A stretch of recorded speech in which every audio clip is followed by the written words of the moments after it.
इसे हम विडंबना न कहें तो क्या कहें।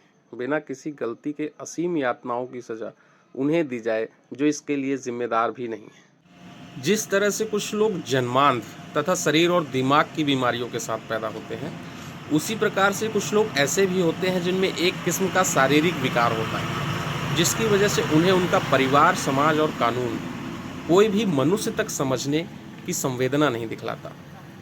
यहाँ तक कि उनका संबोधन भी एक असम्मानित तरीके से किया जाता है। जी हाँ, मैं जिनकी बात कर रहा हूँ उनको समाज कई तरह से संबोधित करता है, जैसे हिजड़ा, किन्नर, खुजवा, नपुंसक, छक्का, थर्ड जेंडर, उभयलिंगी और ना जाने क्या क्या नाम इस समाज ने उनके लिए उकेर रखे हैं।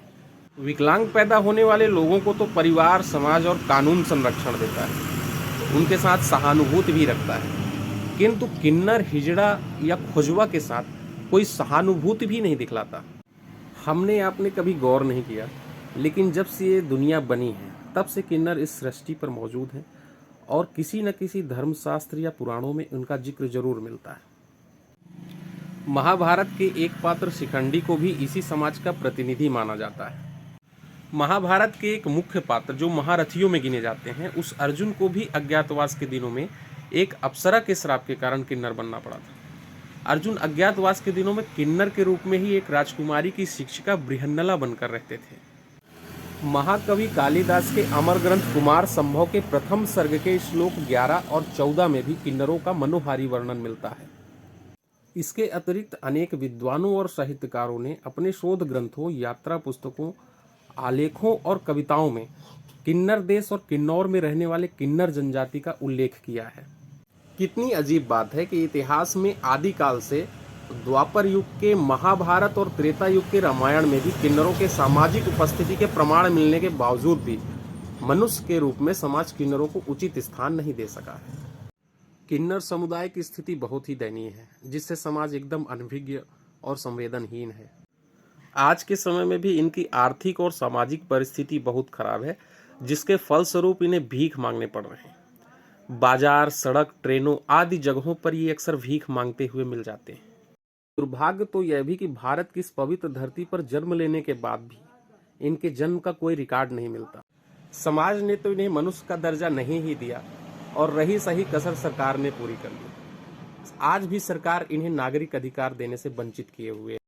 दुर्भाग्य यह भी कि हमारे समाज में हमेशा से दो ही लिंग, स्त्री और पुरुष, प्रमुख रहा।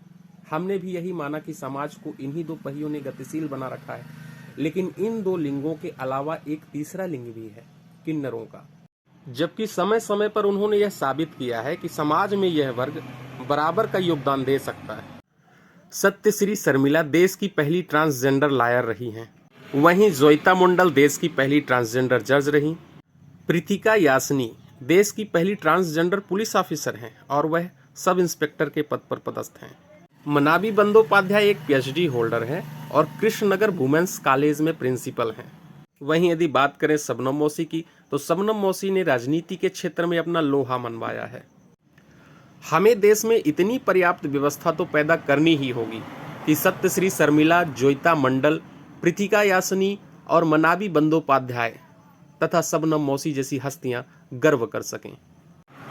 नवोदय जनतांत्रिक पार्टी इस विशेष समुदाय के उत्थान के लिए हमेशा कृत संकल्पित रहेगी और इन्हें समाज की मुख्य धारा में लाने का हर संभव प्रयास करेगी।